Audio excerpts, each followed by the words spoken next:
Welcome to the Madison Miller Podcast. Today is Monday, August 31st, 2020. Today I'm going to recap everything from the weekend with the NBA, the NHL, Major League Baseball, WNBA, golf, NASCAR. It's going to be a long show today. Look ahead to everything going on today. Oh, and college football as well. College football back. We had a game on Saturday as well, so I want to hit on that when I get a chance as well. MLB trade deadlines today. And I'm going to do my NFL quarterback rankings because the season starts in less than 2 weeks from now, about a week and a half. And obviously my best bet of the day. Now I'm going to go over the baseball from the weekend and look ahead to the games today. We'll start with Friday. Mets over the Yankees 6-4 in game 1 of a doubleheader. Jays over the Orioles 5-4 in 10 innings on a walk-off homer by Randall Grichuk in the bottom of the 10th. Phils over the Braves 7-4 in 11 on a walk-off home run by Scott Kingery. Mets over the Yankees 4-3 doubleheader on a walk-off home run by Ahmed Rosario. So that's 3 walk-off home runs. That's ironic. White Sox over the Royals 6-5. Reds over the Cubs 6-5. Rays over the Marlins 2-0. Nats over the Red Sox 10-2. Rangers over the Dodgers 6-2. Brewers over the Pirates 9-1. Indians over the Cardinals 14-2. Padres over the Rockies 10-4. D-backs over the Giants 7-4. Angels over the Mariners 3-2. Twins Tigers doubleheaders postponed a day because of weather. And then A's Astros was postponed because they protested that game. Saturday, Yanks over the Mets 2-1 on a walk-off wild pitch by Dellin Betances. Clint Frazier scored. Yankees end the 7-game losing streak. Tigers over the Twins 8-2 and 7. That was a doubleheader, obviously. Braves lose to the Phillies 4-1. Indians over the Cardinals 2-1 in 12 innings. Go-ahead hit by Tyler Naquin in the 12th. Royals over the White Sox 9-6. Cubs over the Reds 3-0 in the first of a doubleheader. Astros over the A's 4-2 in the first of a doubleheader. Tigers over the Twins 4-2 in the second of a doubleheader. My bad. Rays over the Marlins 4-0. Blue Jays over the Orioles 5-0. Dodgers over the Rangers 7-4. Brewers over the Pirates 7-6. Astros over the Athletics 6-3 in 7 innings. That's doubleheader game 2. Red Sox over the Nationals 5-3. Reds over the Cubs 5-6 in game 2. Giants over the Diamondbacks 5-2. Rockies over the Padres 4-3. Angels over the Mariners 16-3. Yesterday, game 1 doubleheader. Yanks over the Mets 8-7 8 innings on a walk-off single by Giovanni Urshela, coming off an injury too. The crazy thing here is that the Yankees were down 7-2 going into the bottom of the 7th, and they rallied in towards 5 runs in the 7th inning. That, I think, is going to be the turning point of their season because they had lost a bunch of games in a row, like 7 straight going into Saturday, and then they have the wild pitch, but this feels like a turning point for them, and then they wound up getting another big win in the second of their doubleheaders, 5-2 in 8 innings on go-ahead grand slam by Gary Sanchez in the top of the 8th. The Mets were the quote-unquote home team at Yankee Stadium. And in the bottom of the 8th was a garbage time RBI single by Michael Conforto to make it look like a respectable game. And the Mets actually have the tying run on deck in the second game. So give the Mets credit for battling back in that second game a little bit. But yeah, bad losses for the Mets in both those games. Cubs over the Reds 10-1. Tigers over the Twins 3-2. Rays over the Marlins 12-7. Red Sox over the Nats 9-5. White Sox over the Royals 5-2 in 10 innings on a walk-off home run by Luis Robert.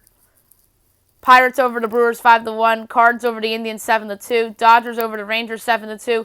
Blue Jays over the Orioles 6-5. Padres over the Rockies 13-2. Giants over the Diamondbacks 4-1. Mariners over the Angels 2-1 in 10 innings. Braves over the Phillies 12-10. A's Astros postponed due to a positive COVID test for the Athletics. Underway right now is the Marlins and the Mets, a makeup game from a couple days ago. It was the game that they walked off the field because of the protest. Starting pitchers, Jacob deGrom and Trevor Rogers. 2 o'clock, Orioles, Blue Jays. You have Keegan Aiken and Chase Anderson. 4 o'clock, Mariners, Angels, Marco Gonzalez and Jaime Barria. 6:30 ESPN, Cardinals, Reds. That's a big one. Dakota Hudson and Anthony DeSclafani. A pick here, I'm going to go with the Reds. They need this game more.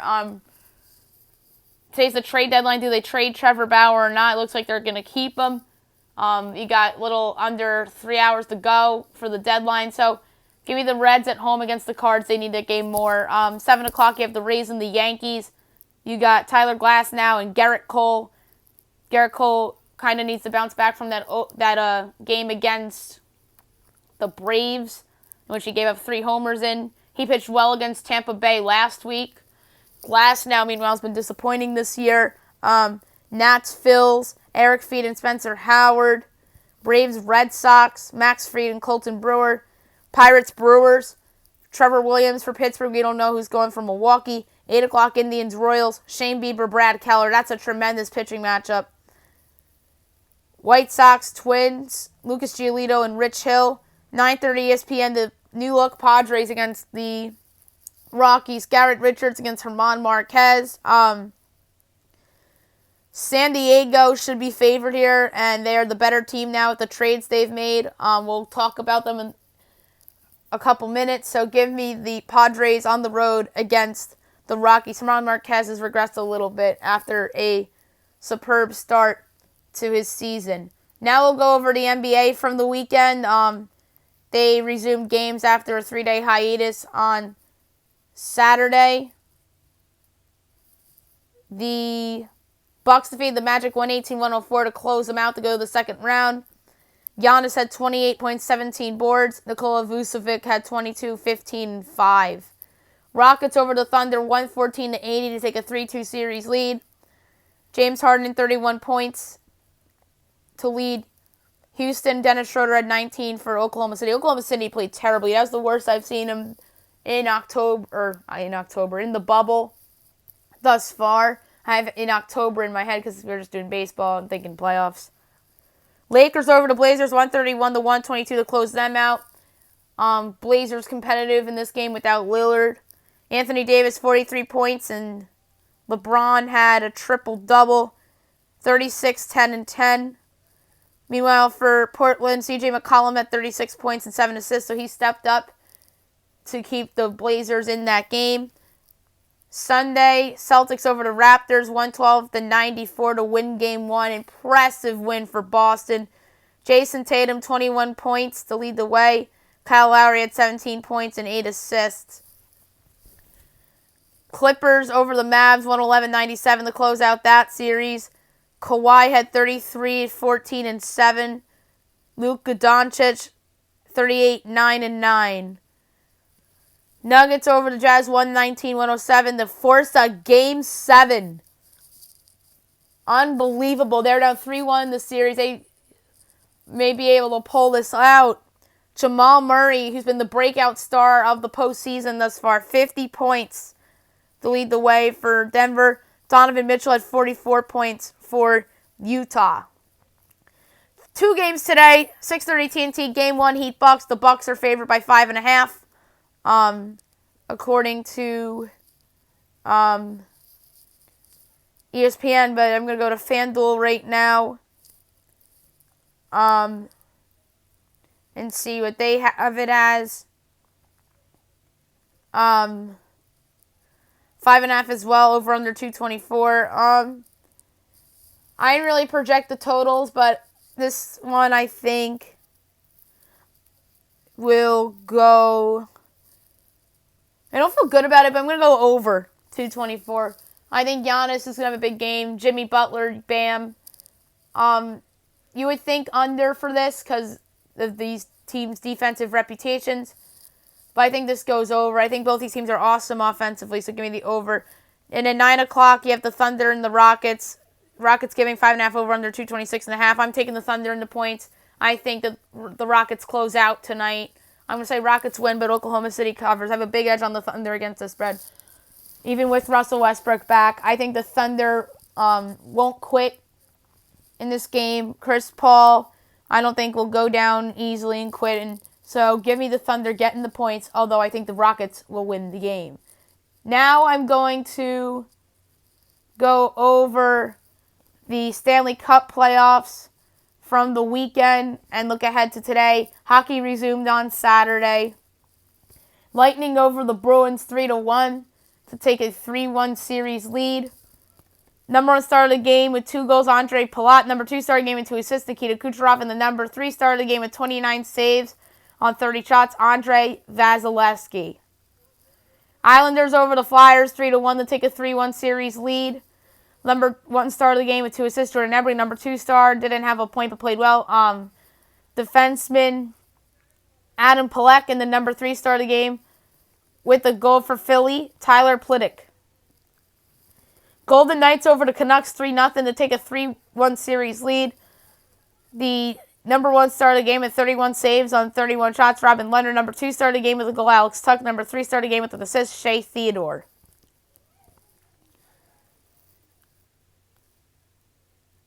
Oh, wait, they take a 2-1 series lead because both the Islanders and the Golden Knights both won yesterday. My bad. Dallas over Colorado 5-4 to take a 3-1 series lead.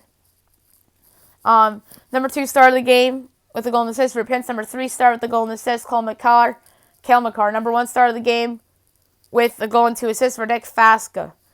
Islanders over the Flyers 3-2. They actually take a 3-1 series lead. They take a 2-1 series lead yesterday. That's my bad.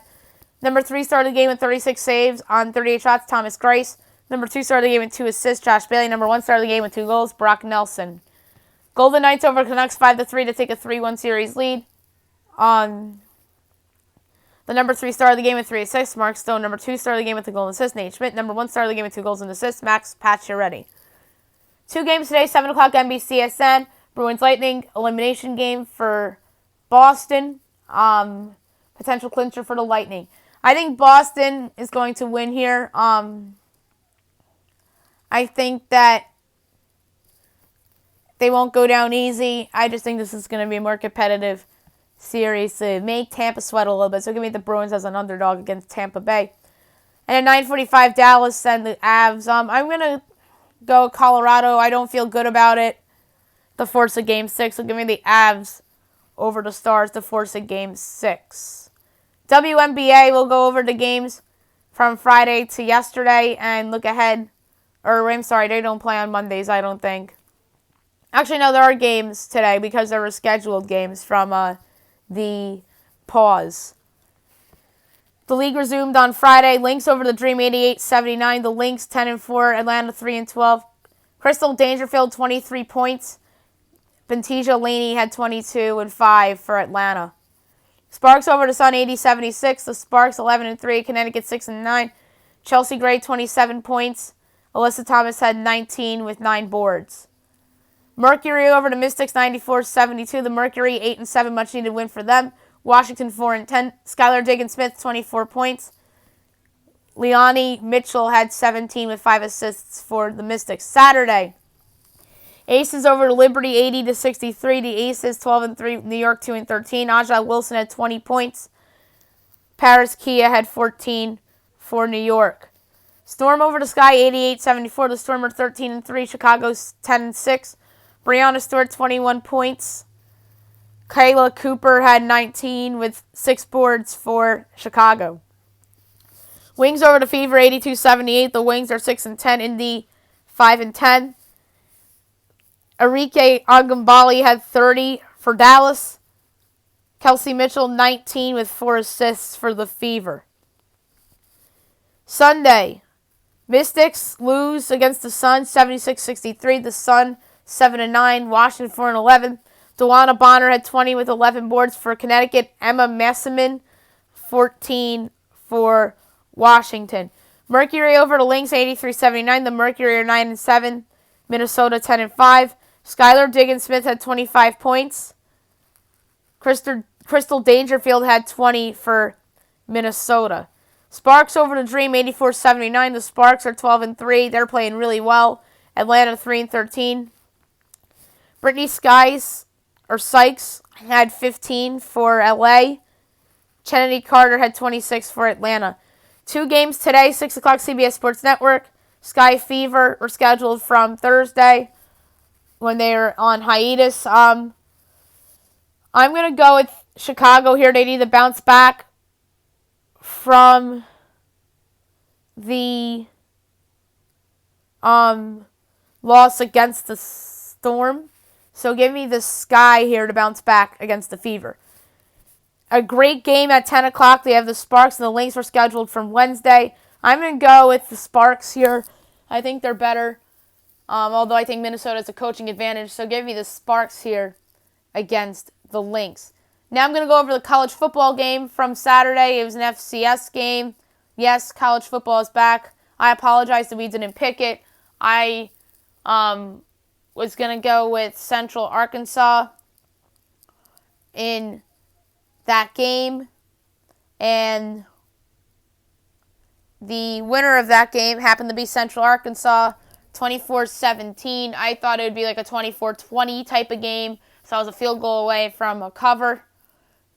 Central Arkansas 1-0, Austin Peay 0-1. So there you have it, college football. The quarterback of Central Arkansas is Braylon Smith. 26 of 49, 283 yards, a touchdown, and 2 picks. And the quarterback of Austin Peay, Jeremiah Oatswall, 14 of 31, 181 yards, and an interception. So college football is back. I think I'm going to do a predictions show on Wednesday or Thursday. Yeah, there is FBS games on Thursday, so I am going to actually do predictions show probably Wednesday night for college football for this season. Next, I'm going to do golf. We'll go over the tournament from the weekend. It was interesting. And your winner wound up being in this tournament Jon Rahm,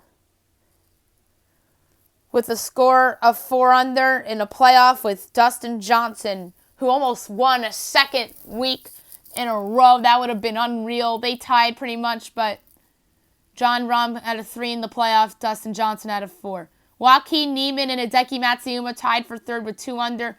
Tony Finau came in 5th with 1 under. Tied for 6th with even. Matthew Fitzpatrick and Jason Kokrak at even, 1 over. Tied for 8th, you have Sebastian Munoz and Brendan Todd. Tied for 10th with 2 over, Mackenzie Hughes and Lucas Griffin. Tied for 12th with 3 over, Rory McIlroy, Patrick Cantlay, Brian Harman, and Byung-Hun An. Tied for 16th with 4 over, Bubba Watson, Paul Casey, Matt Wolff, and Ty Hatton. Tied for 20th with 5 over, Colin Morikwa, Scotty Scheffler, Richie Rowensky. I'm thinking hockey here. Cam Smith and Joel Dahman. Tied for 25th with 6 over, Justin Thomas, Daniel Berger. That was my pick. Ryan Henley, Adam Scott, Carlos Ortiz, Kevin Kisner, Xander Schauffele, and Lewis Olson. Tied for 33rd with 7 over, Brendan Steele, Billy Horschel, Dylan Fratelli, Gary Woodland, Danny Lee, Abraham Anser, and Corey Connors. Tied for 40th with 8 over, Adam Hadwin, Patrick Reed, Alex Noren, Ryan Palmer, Maverick McNeely, Victor Hovland, Harry English, and Jim Herman. Tied for 48th with 9 over, Tyler Duncan and Charles Howell III. Now I'm just going to go through notables. Bryson DeChambeau was 50th with 10 over. Tiger is in a tie for 51st with 11 over with Kevin Na and Max Hubbard. Henry Higgs was tied for 56th with 12 over with Sungjae Im. Tied for 59th with 13 over, Michael Thompson, JT Potson. 64th was Jason Day with 14 over. Cam Champ was in a three-way tie for 65th with 15 over. So there's notables for the BMW Championship. And we have the Tour Championship next weekend from the 4th to the 7th on NBC and the Golf Channel. So that would be a fun tournament for sure. And obviously on Wednesday, I'm going to preview it and pick it on the podcast. Now I'm going to go over NASCAR from the weekend. Interesting races, to say the least. We'll start with the Xfinity, which was Friday night from Daytona. And your winner wound up being Justin Haley, who really... Oh, wait a minute. Did Justin Haley win the Cup? Did Haley win the Cup race? Oh, no, it was Xfinity. My bad. Because I saw something about Kevin Harvick, and that made me think, huh? So I apologize for that. Yeah, I was right. Justin Haley won the Xfinity race. So sometimes Justin Haley's in Cup, but it's not often.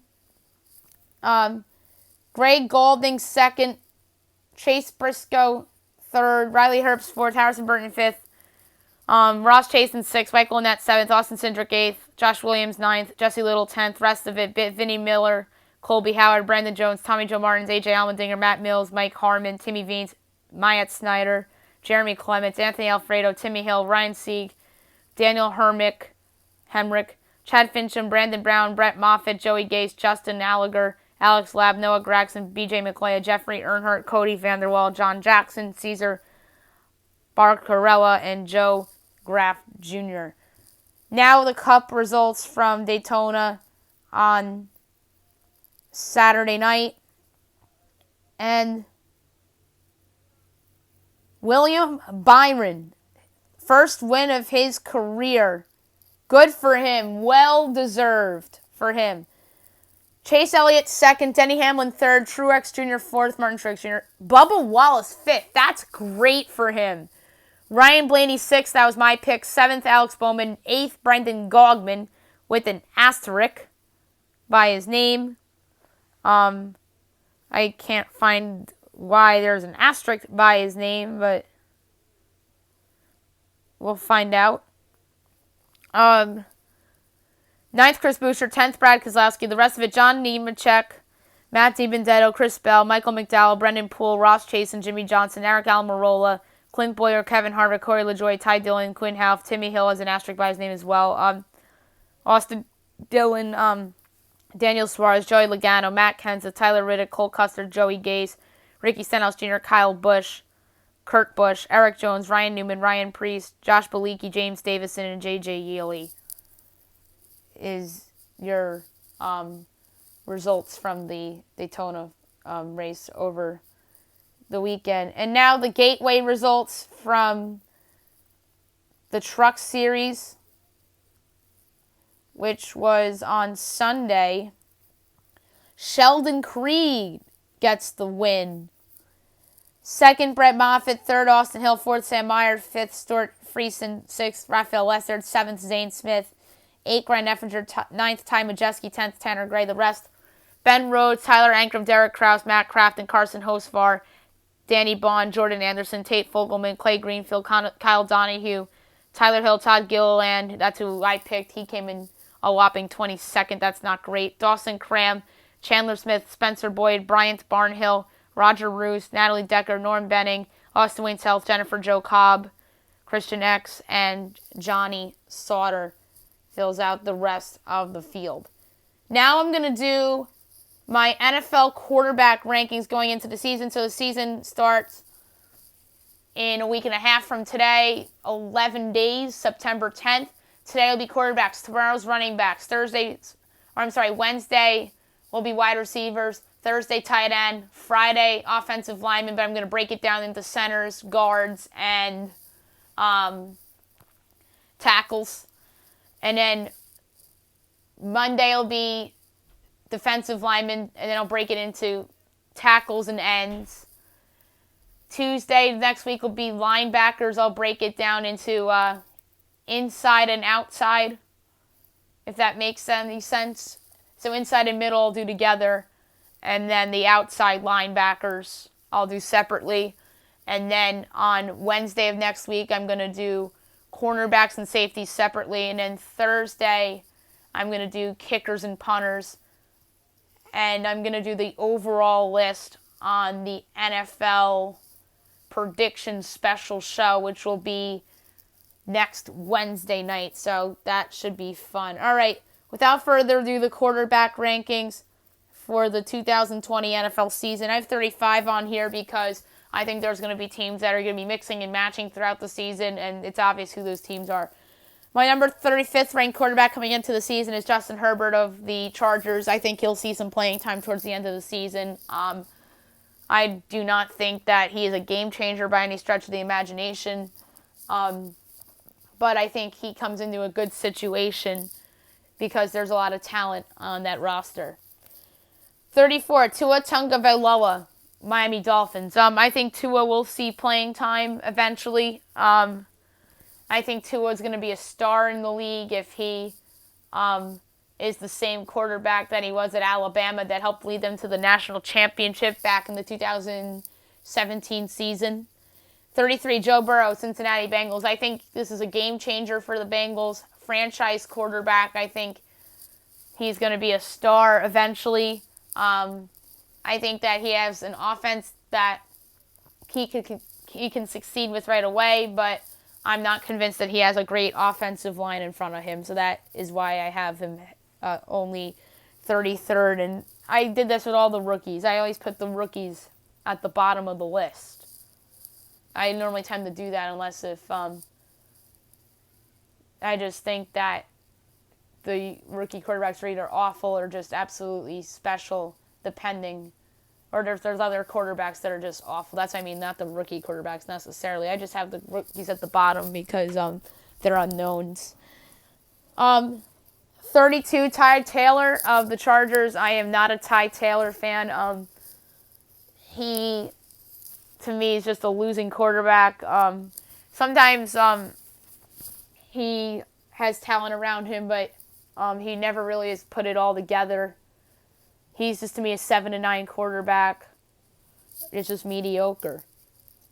31, Gardner Minshew, Jacksonville Jaguars. Minshew was up and down his rookie year. I saw some flashes, but he has nothing around him. Leonard Fournette might be traded, so that's just not good for Gardner Minshew, and that's why he's this low. 30, Dwayne Haskins, Washington football team. Got to remember saying Washington football team going into the season, and I did there. Haskins showed some promise last year towards the end of the season. I just think that there's a chance he breaks out this year. The rookie receiver that they were relying on a lot, I think he's from NC State. He's out for the season, so that really sucks for Haskins. I know he has himself a number one in Terry McLaurin, who I think is going to be a popular fantasy receiver this year. Antonio Gibson's a rookie running back that people like. So there's a chance for improvement for Dwayne Haskins. Still have Brandon Scherf on the offensive line, but it's their only good lineman they have. So that could be a little bit of an issue. 29, Mitch Trubisky, Chicago Bears. He's just not obviously what the Bears are hoping for when they took him second overall ahead of Deshaun Watson and Patrick Mahomes. He had the flukiest Pro Bowl season I've ever seen, pretty much. a couple years ago, but that was because the Bears won the division because of that defense, and they gave the quarterback too much credit. And he really held them back in the beginning of last season. So I just don't think he's any good, and I think the quarterback position is going to hold the Bears back yet again, and they're going to continue to have regrets and nightmares because of how good Patrick Mahomes and Deshaun Watson are. 28, Teddy Bridgewater, Carolina Panthers. He's this low for the same reason why Gardner Minshew is as low as he is because of the lack of talent around him. Christian McCaffrey's the only security blanket he's got. DJ Moore's okay. Greg Olson's gone. The Panthers really don't have a lot around Bridgewater other than Christian McCaffrey. Christian McCaffrey's easily their best player. Christian McCaffrey is the team pretty much, not Teddy Bridgewater. So I feel bad for Teddy Bridgewater because he was on his way to being a star. He, I think, would have been Lamar Jackson right now had he not torn his ACL back with the Vikings a couple years ago. So it's going to be interesting to see how he plays in a starting role for the first time in a long time. 27, Ryan Fitzpatrick, Miami Dolphins. He is the quarterback with the lowest basement, highest floor type of situation. You can get a 5-touchdown, no picks game from Ryan Fitzpatrick with 500 yards, or you get 56 yards with 4 interceptions. That's just the quarterback Ryan Fitzpatrick is. He pretty much is what he is at this point. He's a journeyman who helps teams win, but at the same time can ruin team seasons too, for better or for worse. Number 26, Nick Foles, Chicago Bears. He's not good outside of Philadelphia. Has anybody not gotten that memo? He sucked last year at the Jaguars, although he was injured. I don't know if he'll have the success that he had in Philadelphia with the Bears. There's some Philly coaches with the Bears, and that's why the Bears traded a third for him. We'll see if he reverts to what he was a couple years ago with the Eagles when he led them to a Super Bowl. But until I see that quarterback, then he belongs where he is. 25, Drew Lock, Denver Broncos. I think this is one of the quarterbacks I think is going to have a breakout year this year. Cortland Sutton, you got the 2 rookie receivers. So I think that he's in a good spot here. So, and then you got Noah Fant at tight end. You have Phillip Lindsay, improved line. So I think Locke's in a position to succeed this year. 24, Sam Darnold, New York Jets. Meanwhile, Sam Darnold, I think, is another guy that could have a breakthrough year. Le'Veon Bell back. Hopefully he's healthy for the Jets. They're banking a lot on the rookie receiver that they got in the draft to be the top target for Darnold. They lose Robbie Anderson. They're banking on a lot of number 2/3 receivers to be number 1s, and Le'Veon Bell to be the guy he was with the Steelers. And the Jets' offensive line still stinks. So, if the Jets had a better line, Sam Darnold would be higher than this. 23, Daniel Jones, New York Giants. So the 2 New York quarterbacks I have back-to-back. Daniel Jones, I think his offensive line is going to be better. Nate Solder opted out for the season. He's been terrible. He's been one of the biggest free agent busts in Giants history. He was the classic Tom Brady product in my mind, / Belichick product. Andrew Thomas was their first-round pick this year. He's going to be starting at left tackle, hopefully. He was arguably the best tackle in the draft. That guy's just a rock. So, we'll see how he does. They revamped that offensive line. They made that their priority this offseason, and they want their quarterback to improve from year 1 to year 2. I think that he has a shot to break out. He has a lot of weapons around him. Saquon Barkley, Evan Ingram, Darius Slayton, Golden Tate, Sterling Shepard, the tight end. I'm blanking on his name now. The guy that they drafted from Miami a couple years ago. So they have a good offensive core around Jones, and that's why I have Jones a spot ahead of Sam Darnold, because the Giants are putting Daniel Jones in a better position to succeed than Sam Darnold due to their improvement of the offensive line, sans the loss of Nate Solder. That could be a positive for them because he's been dreadful.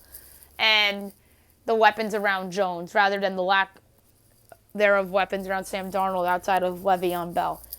22, Derek Carr, Las Vegas Raiders. That's another one that I had to get right. Las Vegas Raiders. That's crazy. Carr, I think, is poised for a good year this year. Henry Ruggs and Hunter Renfrow. Williams you got as your 3 wide receivers. You had the breakout tight end from a year ago, Josh Jacobs. They are, to me, the New York Giants of the AFC. A very promising offense and a bad defense. I think those two teams are going to be very similar this season and going to be involved in a lot of shootouts this year. Number 21, Kyler Murray, Arizona Cardinals. I think this is probably the breakout quarterback of the season. There's going to be people picking him for MVP this year. I think the Cardinals have a shot to sneak into the postseason as the wild card. That last wild card, because it expanded to 7 teams in each conference this year. You got DeAndre Hopkins there now to help Murray. The offensive line's still not great. That could hold Kyler Murray back. Kenyon Drake, I think, was a good addition for them last year. So I think Murray's poised for a year 2 jump. I don't know if he's going to be this year's Lamar Jackson, but I wouldn't rule it out. 20, Ryan Tannehill, Tennessee Titans. Tannehill had the year of his life last year. I think he's going to regress this year. Derrick Henry's a good security blanket. They have some nice weapons, A.J. Brown, and they got some other guys I like too. Improved offensive line as well. That could benefit Tannehill. 19, Cam Newton, New England Patriots.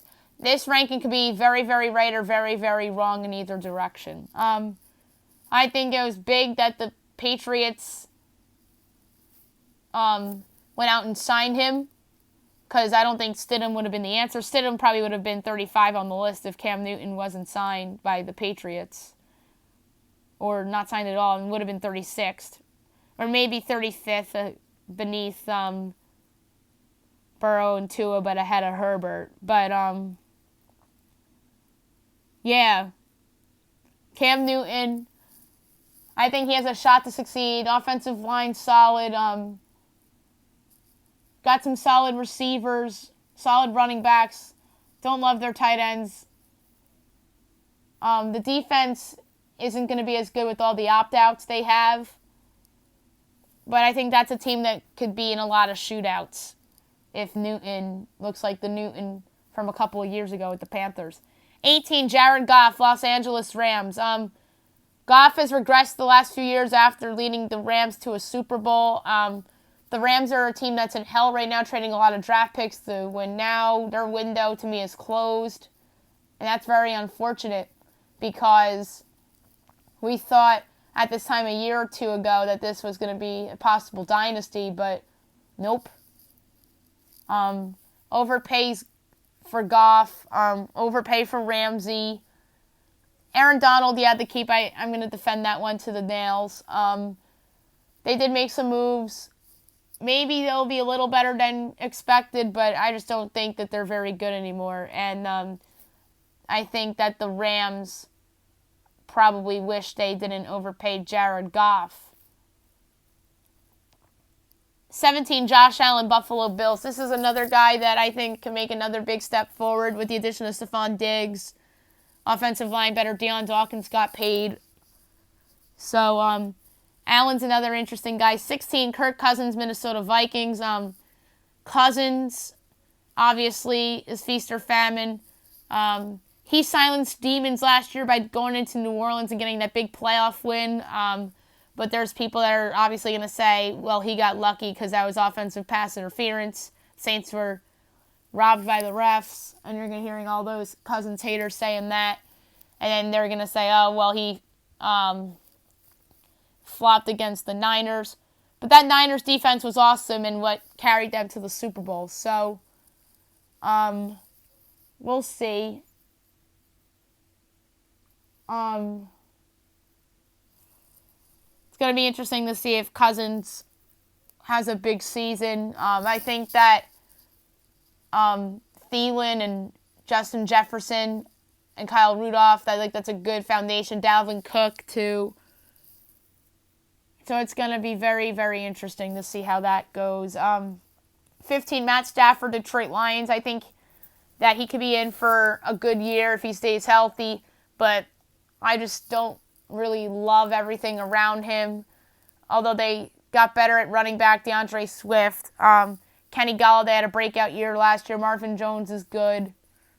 But they have some pieces, but no wow type of players. Maybe TJ Hawkinson breaks out. They need that this year in order to succeed as well. 14, Phillip Rivers, Indianapolis Colts. Boy, that's weird saying that. I think Rivers is in for a bounce-back season this year. Better offensive line. He has some weapons there. Marlon Mack and Jonathan Taylor. And then you have the receivers, Ty Hilton and the guy from USC. And then you have Jack Doyle at tight end. So I think the Colts are in a good spot here. And Rivers as well, obviously. 13, Ben Roethlisberger, Pittsburgh Steelers. This could be very right or very wrong in either direction as well. He, I think, is poised for a bounce-back season this year. And so are the Steelers, obviously. 12, Carson Wentz, Philadelphia Eagles. This is very similar to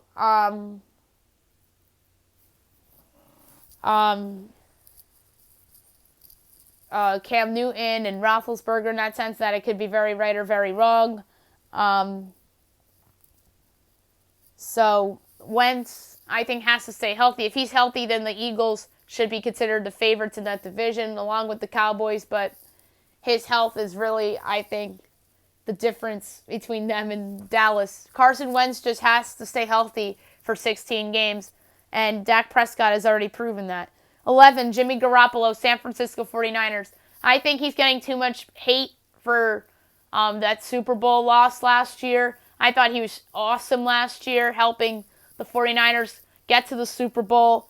I think this is one of Bill Belichick's biggest regrets. And it's going to come back to bite him, especially if Cam Newton does not stay healthy. 10th, Dak Prescott, Dallas Cowboys. Dak, I feel better about him than most. I think he has been put in this situation to succeed, and I think he's taken full advantage of it, helping the Cowboys to 2 playoffs in 4 years. I know the second year I thought was more about Ezekiel Elliott not being right and his suspension that came back to bite him. And then last year is just a shit show with Jason Garrett and the media. And they were just distracted last year, I think. And that's what came back to haunt them. And I think Mike McCarthy's in a good spot to succeed. And Dak, I think, has a big chip on his shoulder this year trying to get paid. 9th, Baker Mayfield, Cleveland Browns. I think this is going to be the biggest bounce-back quarterback in the league this year. Improved offensive line. Healthy Odell Beckham Jr. Healthy Jarvis Landry. Improvement at tight end. 2 running backs. I think the Browns could make the playoffs this year. 8th, Drew Brees, New Orleans Saints. I almost said Cleveland Browns because I haven't had the Browns in my head. Apologize for that. Drew Brees, I saw a little bit of decline last year. I'm a little worried about him. But he has a good team around him to succeed, which is very good. 7th, Matt Ryan, Atlanta Falcons. I think Matt Ryan's been the most underrated quarterback in the league over the past couple years. He won the MVP in 2016. I just think he gets too much blame for Atlanta's losses. Meanwhile, I don't love their coach, Dan Quinn. Their defense hasn't been very good. So I think Matt Ryan's in for a big year. Calvin Ridley could have a breakout year. Julio Jones. They have Devontae Freeman's gone, but Todd Gurley's in. He'll improve their offense. Number 6, Aaron Rodgers, Green Bay Packers. Rodgers, obviously, I think has a huge chip on his shoulder this year due to the fact that they drafted the quarterback in the first round, Jordan Love, and he thinks that the Packers want to get rid of him because he's overpaid and has only been to one Super Bowl and hasn't won an MVP in a couple years as well. So I think that Rodgers has a big chip on his shoulder, and I think he's poised for a good season this year, although I don't love the weapons around him other than Aaron Jones and Devontae Adams. 5, Tom Brady, Tampa Bay Buccaneers. I think Tom Brady is the quarterback in the league with the biggest chip on his shoulder. All due respect to Aaron Rodgers and Dak Prescott. But Brady wants a big FU to Bill Belichick and the Patriots. They acquire Gronk. Mike Evans. You got Ronald Jones. You got Chris Godwin, who's coming off a breakout year. I think the Bucs are going to be awesome, and I think that Brady and his presence will ignite that fan base a lot. Granted that, who knows, we don't know the situation about fans yet for the Bucs with the games yet. For Deshaun Watson, Houston Texans, Watson did lose DeAndre Hopkins, but he's still a special quarterback in my mind. I think he makes the players around him better. I think that he's the reason why Bill O'Brien still has a job. And he's somebody that I think is poised to get paid sooner rather than later as well. 3, Lamar Jackson, Baltimore Ravens. Your reigning MVP, I have number 3. He's not in the top 2 because he's 0-2 in the postseason. I'm sorry. I just can't get over the fact that they lost to the Ryan Tannehill-led Titans in the postseason. That was just a bad loss for Jackson. So that, I think, is the reason why he's 3. But he's still awesome. I think he's poised for another good year, but I'm not convinced that he's going to have as good as a year as last year. Although the Ravens have improved their team, and I think there is a chance that Jackson repeats, but we'll see. 2, Russell Wilson, Seattle Seahawks. Russell Wilson has gotten so much out of the Seahawks over the past couple years. He has helped that team get to the postseason in years that they really shouldn't be there. He's the reason why they're relevant. He's the reason why Pete Carroll still has a job. And all that is why Russell Wilson's number 2 in the quarterback power rankings coming into the season. I think he's poised for another good year. They made some interesting moves in the offseason as well. So they should be in the conversation for the playoffs in the NFC yet again. And number 1, if there wasn't any doubt, Patrick Mahomes, Kansas City Chiefs. He's the best quarterback in the world. He reminds me of Aaron Rodgers from earlier last decade, like 2011-12 Aaron Rodgers. And he already has a Super Bowl and a Super Bowl MVP and a league MVP on his resume. I think the Chiefs have the best shot since that Patriots team in the mid-2000s when Brady was in his first prime to repeat as Super Bowl champs. So Mahomes, I think, is poised for another big year. Clyde Edwards-Helaire, I think, is going to have a super awesome year. Travis Kelce, you got the receivers, good offensive line. So, like I said, if there wasn't any doubt, my number one quarterback coming into the season is none other than Patrick Mahomes. Before we go, or before Best Bet, I'm going to do talk some trade deadline. A couple trades have happened within the last couple minutes. Blue Jays are getting Robbie Ray from the Diamondbacks. Pitching prospect Travis Bergen going back to the Diamondbacks for Robbie Ray. Robbie Ray's had a bad year this year. I'm not convinced that Robbie Ray's a game changer. Maybe he benefits from a change of scenery, but the Blue Jays go out and get him, and they got Tajon Walker too, so their rotation's better. But we'll see about those acquisitions. Those are just guys that, one of them, I think they're banking on a turnaround, and the other, they're hoping for success that he had with the Mariners this season. The biggest trade of the deadline so far, the Cleveland Indians trade Mike Clevenger and outfielder Greg Allen and a player to be named later for the San Diego Padres for catcher Austin Hedges, outfielder / DH Josh Naylor, shortstop prospect Gabriel Arias, and 3 others. San Diego's going all in. They also acquired Jason Castro from the Angels. They also got Trevor Rosenthal from the Cardinals. So they're really going for it. Good job by the Padres. And they got Mitch Moreland too. This kind of reminds me of the Oakland Athletics from, was that 6 years ago, when they traded away Addison Russell for Jason Hamill, and everybody thought they were nuts because they thought Addison Russell was this big thing, and then they traded for John Lester and Johnny Gomes, and they went all out for it. And this is what this Padres thing reminds me of. Although the Padres are an up-and-coming win-now team, meanwhile the Oakland Athletics was at the time going for the one last kick at the can, and then they wound up blowing it up that next offseason. Well, some of those guys left as free agents, and then they traded away Josh Donaldson that winter to Toronto.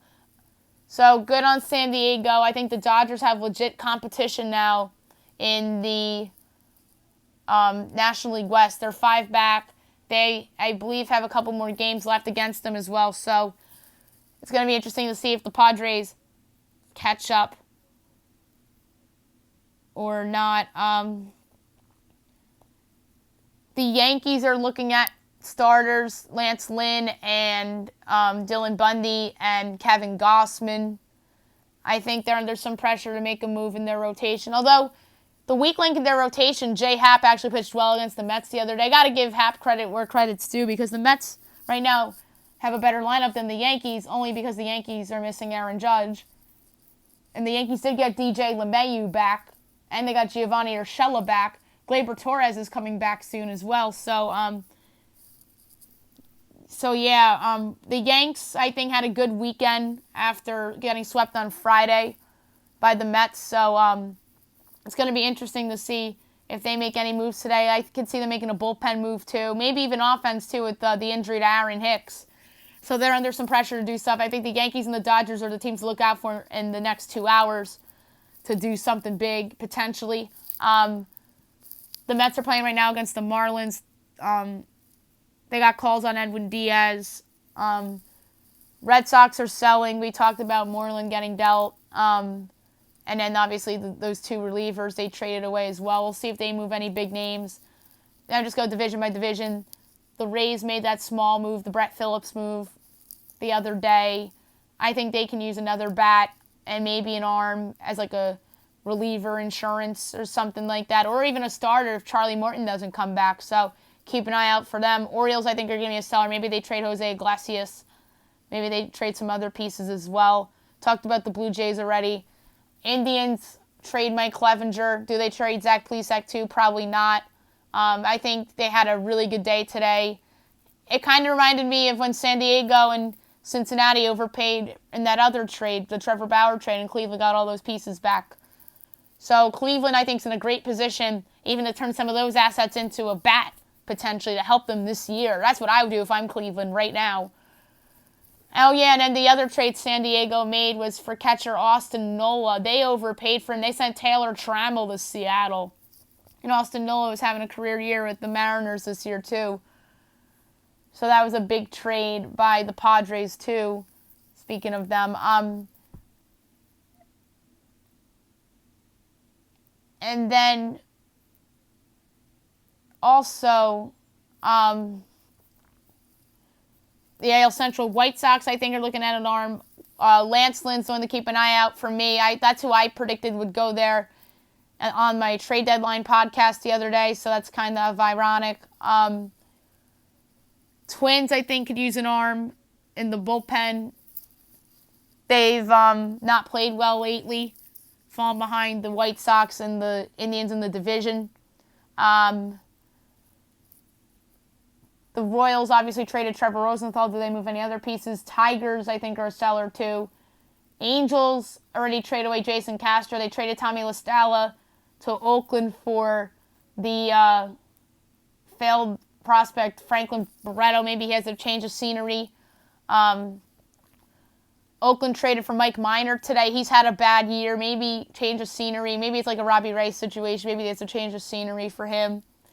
And then two player to be named Laters are going to the Rangers. And now, what do the Rangers do with Lance Lynn? I think they're asking for a lot because they saw what Cleveland got for Clevenger. But the difference is that Clevenger's younger and better than Lance Lynn. That's the difference. Although Lance Lynn is pitching the best he's ever pitched these last 2 years in a Rangers uniform. So we'll see what they can get back for him if they trade him within the next hour or two.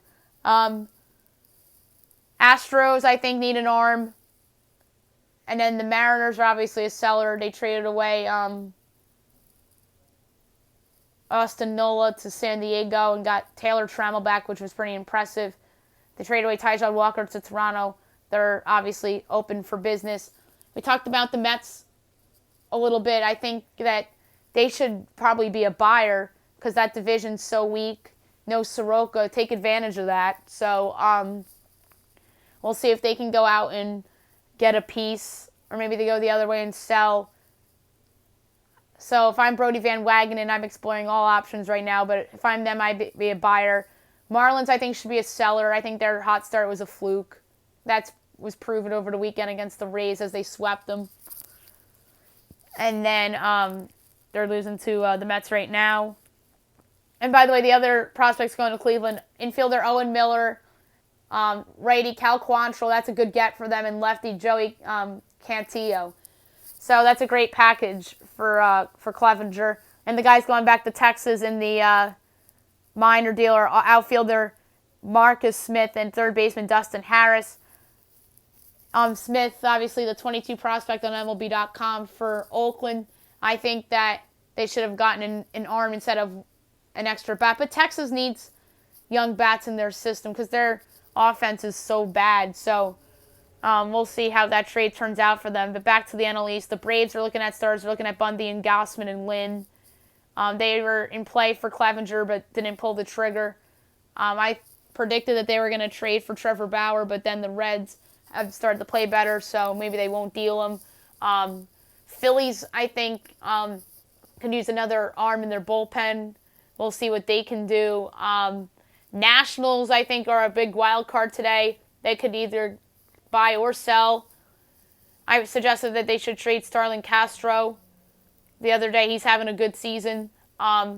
Central, the Cubs, I think, could use another arm. Tyler Chatwood's terrible, so I'd upgrade that last rotation spot. Unless you put Jose Quintana back in the rotation, see how he would do there, and then they go out and get a reliever. Does Milwaukee trade Josh Hader? I heard his name in the rumor mill over the last couple days God, that would be a good addition for the New York Yankees if they don't get a starter, get Josh Hader. Like, that would be an awesome addition to their bullpen. Zach Britton injured.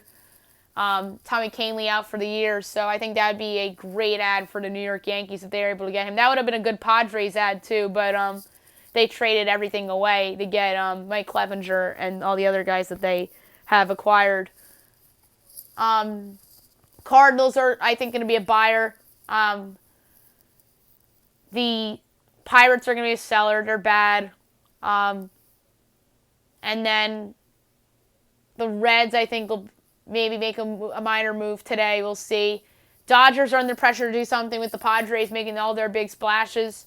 They can use an arm in their rotation. They can use Josh Hader. That'd be a great addition for them. To me, that's the most interesting name that could be dealt today. So that's something to keep an eye on. Diamondbacks, I think, are a seller. They've lost like 10 straight games at one point. I don't think they'll trade Ketel Marte, but I think everybody else is on the table. Robbie Ray just got dealt to Toronto. The Rockies made a bullpen arm acquisition today to improve their bullpen. I think they can use a rotation arm as well. Good on the Rockies for going for it a little bit here. They just need some pitching, and I think the Giants should be a seller. They stink. Maybe they trade Kevin Gausman and Johnny Cueto. Maybe they don't. But they're still in it, and they're like that team that fantasizes over realizes, unfortunately, for them. But we'll see. We'll obviously talk about everything that has happened or will happen on tomorrow's podcast as well. Last but not least, my best bet of the day brought to you by FanDuel. Let's see here. Let's go.